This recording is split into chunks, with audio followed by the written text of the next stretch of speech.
అంతర్జాతీయ మార్కెట్లలో ప్రతికూల సంకేతాలతో బంగారం ధరలు తగ్గుముఖం పట్టాయి. ఇటీవల ఒక్కసారిగా పెరిగిన పసిడి ధరలు ఇప్పుడు క్రమంగా కిందకు దిగివస్తున్నాయి. అమెరికా ఫెడ్ వడ్డీ రేట్లపై కీలక సంకేతాల కోసం ఇన్వెస్టర్లు ఎదురు చూస్తుండటంతో మార్కెట్లలో అప్రమత్తత పెరిగింది. ఈ ప్రభావంతో దేశీయ మార్కెట్ మల్టీ కమోడిటీ ఎక్స్చేంజ్లోనూ బంగారం ఫ్యూచర్స్ ధరలు దిగివచ్చాయి. మరోవైపు అమెరికా ద్రవ్యోల్బణం, బాండ్ ఈల్డ్స్, భౌగోళిక రాజకీయ పరిణామాలు వంటి అంశాలు కూడా బంగారం ధరలపై ప్రభావం చూపుతున్నాయి. అంతర్జాతీయ మార్కెట్ ప్రభావం ఇటు హైదరాబాద్లోనూ కనిపిస్తోంది. 4 రోజుల క్రితం 10 గ్రాముల 24 క్యారెట్ల బంగారం ధర 1,63,750 రూపాయల దగ్గర ఉండగా ప్రస్తుతం 1,59,800కు చేరుకుంది. గత 4 రోజులుగా బంగారం ధరలు ఎలా పతనమయ్యాయో ఓసారి పరిశీలిద్దాం.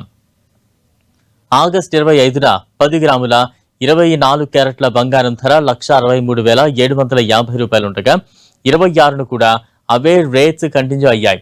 అయితే 27వ తేదీన బంగారం ధరలు పతనం ప్రారంభమైంది.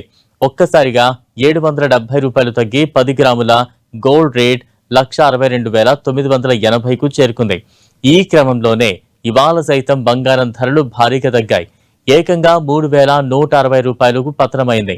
దీంతో హైదరాబాద్ మార్కెట్లో 10 గ్రాముల 24 క్యారెట్ల గోల్డ్ ప్రస్తుతం 1,59,800 రూపాయలకు లభిస్తోంది.